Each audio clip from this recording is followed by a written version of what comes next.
Сәлеметсіздер ме? Менің аты-жөнім Исабаева Аружан. Мен Жамбыл облысы Сарысу ауданы өндіріс ауылының Жарылқасын Отарбаев атындағы орта мектептің 11 сынып білім алушысымын. Менің жобамның тақырыбы сүт сарысуының негізіндегі фитосироптың микробиологиялық көрсеткіштерінің адам денсаулығына пайдасы. Зерттеу тақырыбының өзектілігі. Сүт сарысуының оның құрамын зерттей отырып, сүт сарысуының негізіндегі фитосироптың микробиологиялық көрсеткіштерінің адам денсаулығына пайдасы, оның қайда қолданылатын тиімділігін көрсету. Зерттеу жұмысының сүт сарысуына шолу жасай отырып, сүт сарысуын бөліп алу негізінде тәсілдермен танысуға бағытталған. Зерттеудің мақсаты бал және мүйізжидек сиропы қосылған сүт сарысуының көрсеткіштерінің адам денсаулығына пайдасы. Зерттеу жұмысының негізгі міндеттері: біріншісі, биосүйеуішінің зертханалық жағдайда лактобактерия бактериясын бөліп алу. Екінші, сүт сарысуының лактобациллус spp дақтылығын қосып, қышқылдылығын анықтау. Үшіншісі, бал және мүйізжидек сиропы қосылған сүт сарысуының микробиологиялық көрсеткіштерінің адам денсаулығына пайдасы. Сүт сарысуы сүттің жануынан болып табылатын тағам ретінде қарастыруға болады. Сүт сарысуында сүтте бар макро және микроэлементтер кездесетіндіктен ол адам ағзасы үшін өте пайдалы. Ал оны ысырапсыз төгу экологиялық жағдайға алып келеді. Ғылыми мәселенің қазіргі таңда бағалануына қарасақ, қазіргі кезде шетелде де ақш, Германия, Франция, Швеция секілді елдерде 55-95% сүт сарысуын өңдейді және ол көп сұранысқа ие өнімдердің қатарына кіруде. Сүт сарысуына жалпы сипаттама беретін болсам, ірімшік, казеин, сүт ақуызы сары ірімшіктен тұрады. Сиыр сүтінің сарысу белоктары: альфа-лактоальбумин, 3% бета-лактобулин, 10% иммундық глобулиндер, 1% иммундық қасиеті қан сарысу альбуминіне ұқсас альбумин, 1% альбумизопептонды фракция 2% болып бөлінеді. Бұл жерде биотехнологияда сүт сарысуын өңдеуде қолданылатын микроорганизмдер көрсетілген. Ал бұл жерде ашытқылар көрсетілген. Сүт сарысуының денсаулыққа пайдасы.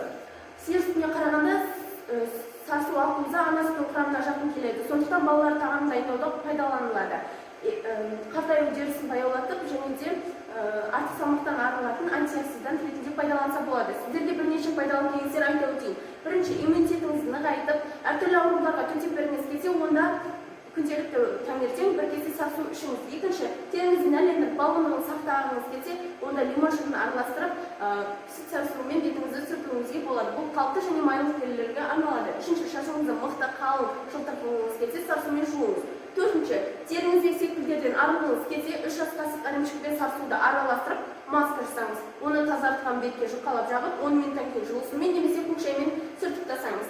Бесінші, беттегі безеулер мен бөртпелерден құтылғыңыз келсе, күнделікті 2 ай бойы сарысу мен лимон қышқылын жарты қайнатылған сүтке араластырып ішіңіз. Және 6-шы, көңіл күйіңізді көтергіңіз келсе, сарысуды ішіңіз. Өйткені оның құрамында қуаныш гормоны адреналин бар.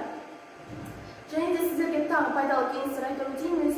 Сарысу несеп жолында газ пайда болған кезде, бронхитте, бас ауырған кезде пайдалы және сарысуды ішу арқылы бүйрек жұмысын жақсартып, бауырдағы ақуыз синтезіне қатысады. Созылмалы асқазан ауруларына ем болады және де ішек жұмысын реттеп, диеталық тағам ретінде қарастыруға болады.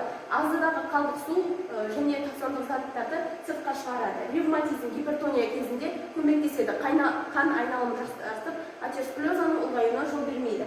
Сүт үдерісін қысқартады, жүктілік кезде өте пайдалы және де иммунитетті нығайтады, оның жеңіл іш қуататын әсері бар. Тағамнан улану, екінші гипертония, пиелонефрит және де қан айналымының бұзылуы және де қан диабеті секілді ауруларға ем болады. Сарысу халық медицинасында бұл сарысу ежелден-ақ пайдаланып келген. Оны Гиппократ тері, туберкулез, сары ауруларында қолдануға ұсынған. 16-шы ғасырда Еуропа елінде осы сарысумен емдеуге арналған демалыс орындарын ұйымдастырады. 19-шы ғасырда ресейлердің осы өнімді пайдаланған туралы оқулықтарда жазылады. Және де соғыс кезінде ауыр операциялардан кейін иммунитетті нығайту үшін сарысуды пайдаланған.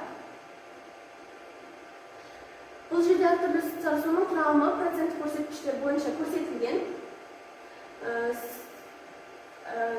Сүт сарысуының микробиологиялық көрсеткіштері.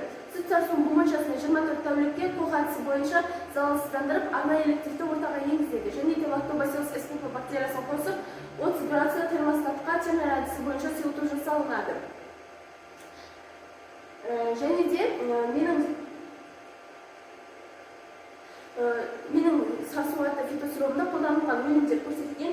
Сиыр сүтінің сарысуы ол сиыр сүтінің өнімдерінен алынатын тұздағыш майлылығы төмен өнім және де 6 ай Алтай балы, Алтай өңірінде өсірілген өсімдіктердің шығымынан дайындалған өнім.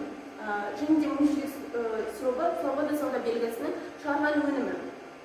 Бұл жерде 5 тәулік бойы анықталған сүт сарысуының титрометрлік қышқылдылығы көрсетілген. Сүт сарысуының фитосироптың сызба нұсқасын айта өтейін. Сүтке ұйытқыны қосып 370 градусқа термостатқа 12 сағатқа термер әдісі бойынша суыту жасалынады.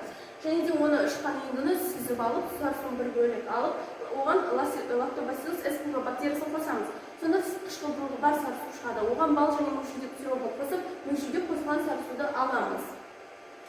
Қорыта келгенде менің ғылыми жаңалығым сүт сарысуы және бал мен мүжілік сиробы қосылған фитосироп алымында бұл фитосиропқа мен сарысу деген ат бердім. Неге десеңіздер, бірінші бұның құрамында сүттің сарысуы болғандықтан, екіншіден бұл менің туған жеріме қарасты ауданның аты болғандықтан сүт сарысуы иммунитетті нығайтады және де бронхит, бас ауырған кезде өте пайдалы, және де сарысумен емделетін барлық ауруларға емдесуге болады. Бұны жүкті әйелдер пайдалануға болады. Жалпы сарысу туралы және де сарысу атты фитосироп туралы көп адамдар біле бермейді. Сондықтан ол туралы білу үшін газет журналдарда насихаттап айтса деймін. Табиғаттың берген табиғи таза өнімін пайдаланып денсаулығымызға жаратайық.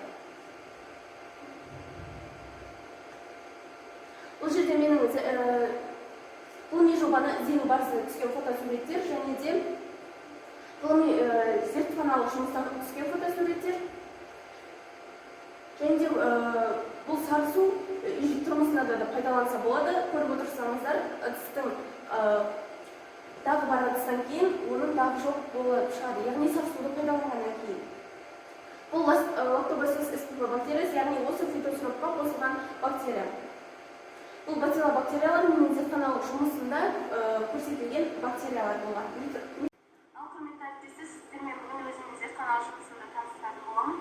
Ең біріншіден бұл сүтке біз мәйек қосамыздар, яғни ұлтабардан жасалынатын өнімді қосамыз. Сол кезде сүтіміз үйді, оны қалтаға құямыз.